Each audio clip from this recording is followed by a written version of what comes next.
That night, the skies over the United States were torn open by a phenomenon impossible to ignore.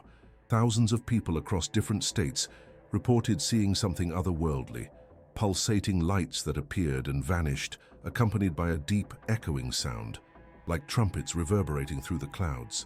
The images quickly flooded social media, turning the nation into a stage of astonishment and fear.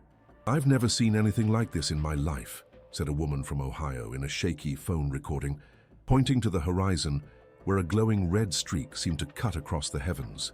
The question that lingered on every lip was unavoidable. Could this be a sign from God? The shock was immediate. In several regions, sudden power outages plunged entire neighborhoods into darkness, while the sky remained illuminated by inexplicable flashes. A Houston resident declared, "The noise was deafening, like the heavens were collapsing right above us." That testimony, shared millions of times, only deepened the conviction that something prophetic was unfolding. After all, how many times had Jesus warned of signs in the heavens before the end? The hours that followed were filled with confusion and frantic reporting. Scientists rushed to provide explanations. It may have been a rare atmospheric event, perhaps caused by intense solar activity or fragments of meteorites entering the atmosphere, said one expert on national television. Yet while laboratories searched for natural causes, Christians immediately recalled the words of Luke 21:25. "There will be signs in the sun, moon, and stars. On the earth, nations will be in anguish and perplexity at the roaring and tossing of the sea." The scene described by eyewitnesses was not just terrifying, it was cinematic, as if the very pages of Revelation had come alive before millions of eyes. News channels replayed the images in endless loops, while spiritual commentators were hastily invited to give their perspectives. "We cannot treat this as ordinary. This is a warning, a divine call," a pastor in New York insisted. On the other hand, skeptics tried to dismiss the intensity of the moment. Celestial phenomena have always occurred, and people throughout history have attached religious meaning to them. Still, deep down, something in people's hearts whispered that this was more than just another natural event. As America struggled to make sense of the skies, new layers of signs began to emerge, as though the heavens were only the opening scene of a larger prophetic drama. Hours after the lights and trumpet-like sounds, torrential rain struck regions that had been bone dry for months. Cities like Phoenix and Las Vegas were suddenly overwhelmed by flash floods that swept away cars, submerged homes, and left thousands stranded. An elderly woman, weeping before cameras, cried, "It never rains like this here, but tonight it felt as if the floodgates of heaven had opened." The shocking contrast between drought and deluge echoed the days of Noah, judgment descending suddenly upon a people who lived as if nothing would ever change. At the same time, in other parts of the country, massive cracks split open the ground. Drone footage showed highways collapsing into yawning chasms, as if the very earth was groaning in anguish. In some places, workers reported hearing deep metallic sounds rising from beneath the soil, like mournful wails. "It was as if the earth itself was crying out," said a construction worker in Oklahoma. Instantly, many believers remembered the words of Romans 8:22, "We know that the whole creation has been groaning as in the pains of childbirth right up to the present time." Meanwhile, the phenomenon was exploding online. Hashtags like "Time Trumpets in the Sky" and "Sign of God" and "End Times" trended worldwide. Millions shared the footage, each new video adding fuel to the fire. Some cried, others mocked, but no one remained indifferent, exactly as Jesus foretold in Matthew 24:30. "Then will appear the sign of the Son of Man in heaven, and then all the peoples of the earth will mourn." The tension only mounted. From the heavens to the earth, from nature to society, every element seemed to harmonize into a prophetic symphony. In the hours that followed, the country descended into social unrest. Protests erupted across major cities, initially sparked by economic grievances, but quickly spiraling into chaos, as though a spirit of confusion had been released. A Christian commentator declared, "This is no coincidence. When heaven speaks, earth responds. When creation groans, society convulses." The progression seemed undeniable: supernatural signs in the skies, catastrophic upheavals on the ground, societal breakdown. Yet an even deeper layer was beginning to disturb watchful eyes: technology. In the same week that lights flared and trumpets echoed, one of America's largest tech companies announced a new digital ID system. integrated with artificial intelligence and central bank digital currencies, designed to monitor every transaction of its citizens. For some, it was simply the next step toward modernization and security. But for those who knew Revelation 13, the connection was immediate. It also forced all people, great and small, rich and poor, free and slave, to receive a mark on their right hands or on their foreheads, so that they could not buy or sell unless they had the mark. This intertwining of events, sky, earth, society, and technology, painted a mosaic impossible to ignore. Scientists continued scrambling to offer naturalistic explanations, yet even some admitted their confusion. We don't yet have a clear explanation for the intensity of the lights or the sounds recorded. This is unprecedented. Meanwhile, both well-known and unknown pastors went live online declaring, "It is time to wake up. Jesus warned us. These signs are not random, they are prophetic." One detail unsettled people even further: the timing. Footage from across time zones revealed that the trumpet-like sounds often occurred at 3:33 a.m. Coincidence or divine code?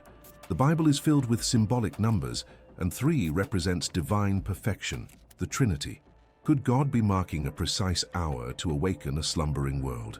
The question reverberated in churches, prayer groups, and even Sunday school classes for children. The sense was overwhelming. Time was running out.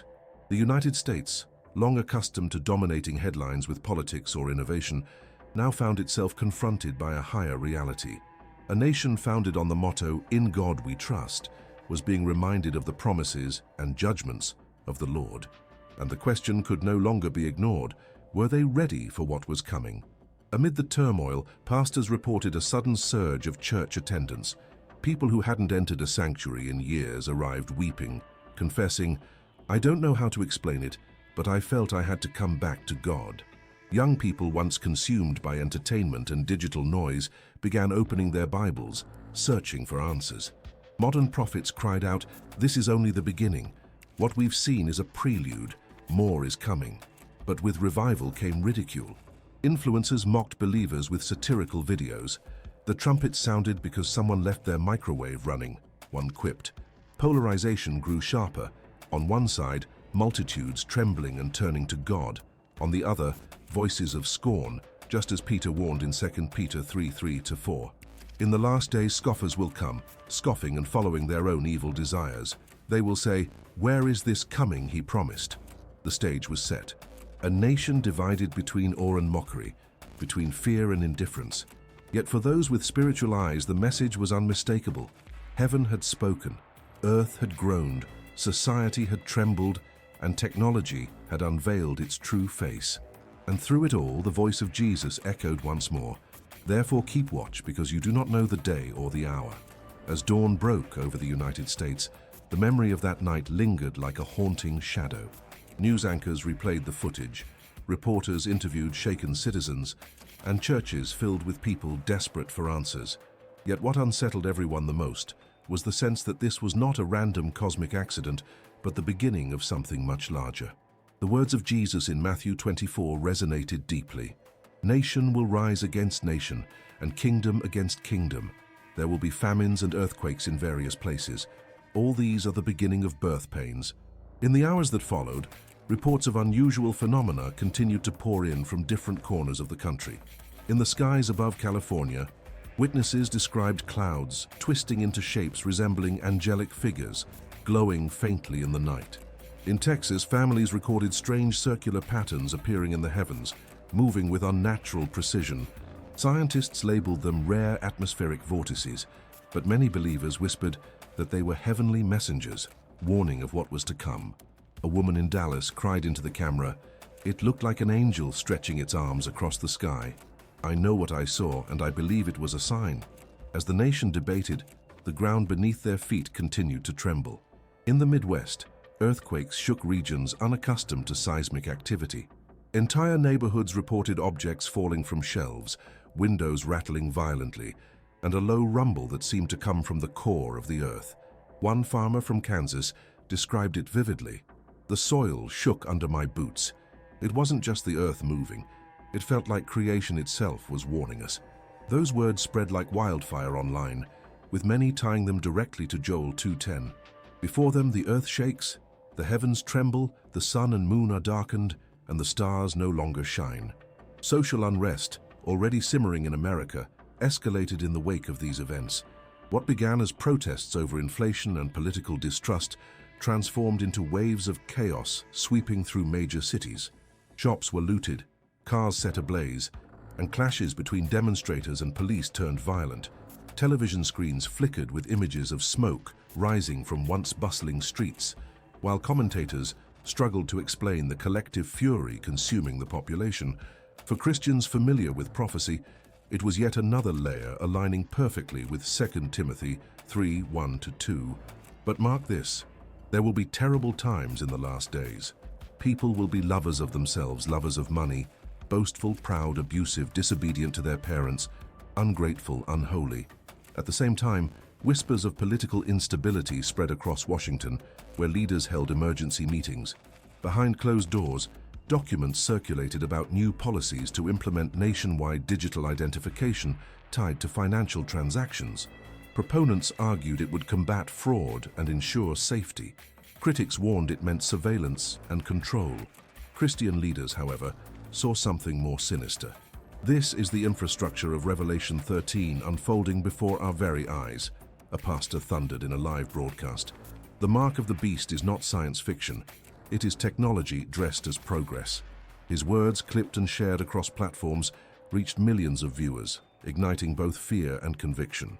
The convergence of signs seemed undeniable. Skies lit with unexplainable lights, trembling earth, societal breakdown, and technological advances that mirrored biblical prophecy. Each piece on its own could be rationalized, but together they formed a chilling mosaic of the end times. Skeptics sneered, but the faithful remembered Jesus' warning in Luke 21:28. When these things begin to take place, stand up and lift up your heads, because your redemption is drawing near. Then came the most startling development yet. In the early morning hours, residents of New York City reported hearing a series of long, haunting blasts echoing across the skyline. At precisely 3:33 a.m., deep trumpet-like sounds rolled through the air, shaking apartment windows and filling the hearts of thousands with dread. Videos captured the eerie tones reverberating off skyscrapers, while panicked voices asked, "Do you hear that? Do you hear the trumpets?" For many, it was the ultimate confirmation. Revelation 8:6-7 came alive in the imagination of believers. Then the 7 angels who had the 7 trumpets prepared to sound them. The first angel sounded his trumpet, and there came hail and fire mixed with blood, and it was hurled down on the earth. Fear rippled through the nation, but alongside fear came awakening. Churches held emergency prayer vigils, some gathering crowds so large that services spilled into parking lots. Pastors declared, "These sounds are a mercy from God, a final wake-up call before judgment." Families knelt together in living rooms, confessing sins, reconciling relationships, and returning to prayer after years of neglect. Social media feeds overflowed with verses, testimonies, and desperate cries. "Lord, forgive us. Lord, prepare us." It was as though the trumpet blasts had pierced not only the skies, but the very souls of those who heard them. Yet even as revival spread, ridicule persisted. Late-night comedians mocked the events with staged trumpet sounds and glowing CGI lights. Politicians downplayed the panic, urging citizens not to give in to superstitious interpretations. But for those who had felt the earth shake, seen the skies blaze, and heard the trumpets with their own ears, no explanation could erase the conviction that prophecy was unfolding in real time. The tension between faith and skepticism grew sharper, a living embodiment of Matthew 24:37-39. "As it was in the days of Noah, so it will be at the coming of the Son of Man. For in the days before the flood, people were eating and drinking, marrying and giving in marriage, up to the day Noah entered the ark, and they knew nothing about what would happen until the flood came and took them all away." Adding fuel to the fire, archaeologists in the Middle East announced a discovery that shook the global religious community: an ancient tablet unearthed near Jerusalem, inscribed with warnings eerily similar to Revelation's prophecies. While scholars debated its authenticity, the timing of the revelation sent shockwaves across the Christian world. "This is not coincidence," declared a televangelist. "God is confirming his word through signs in heaven, on earth, and now from the very stones of history." The announcement dominated international headlines, connecting America's mysterious events to a broader global narrative. The climax of fear and faith reached its peak when, once again, the skies erupted over America. A blood-red moon rose above the horizon, casting a fiery glow across New York Harbor. Crowds gathered along the waterfront, many in silence, others in tears, staring at the celestial spectacle. Scientists called it a lunar eclipse, but believers remembered Joel 2:31. The sun shall be turned to darkness and the moon to blood before the coming of the great and dreadful day of the Lord. In that moment, the line between natural and supernatural blurred completely. Was this a cosmic coincidence, or was heaven speaking with unmistakable clarity? By then, no one could deny that the United States was at a crossroads. The voices of warning grew louder, the call to repentance more urgent, and the signs more undeniable. Families across the nation whispered the same question: if this is just the beginning, what comes next? Some prepared in practical ways, stocking food, buying generators, securing homes. But others prepared spiritually, recommitting their lives to Christ, knowing that physical survival meant little without eternal salvation. For those who believed, the time of complacency was over. The decision was no longer distant or theoretical.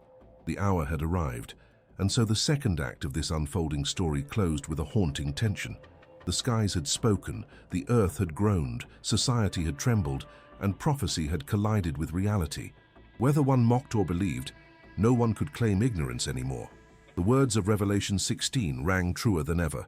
Behold, I come like a thief. Blessed is the one who stays awake and remains clothed, so as not to go naked and be shamefully exposed. And now the question falls upon you. The trumpets have sounded, the heavens have spoken, and the earth has trembled beneath our feet.